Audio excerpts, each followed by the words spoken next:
Sambut Lebaran, Wika Salim siapkan mental hadapi pertanyaan, kapan nikah?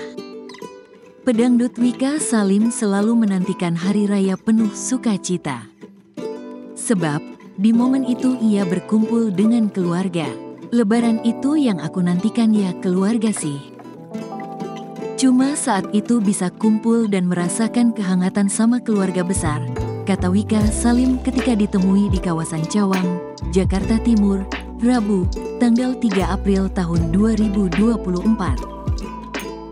Selain kumpul keluarga, yang dirindukan oleh Wika dalam momentum Lebaran adalah makanan yang khas dan jarang ia santap di bulan-bulan lainnya.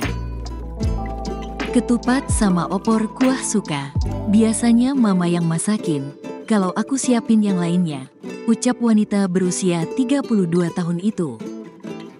Tentu saja Wika diburu oleh keponakan dan sanak keluarga yang menantikan pemberian uang THR darinya. Ia pun sudah mempersiapkan hal tersebut.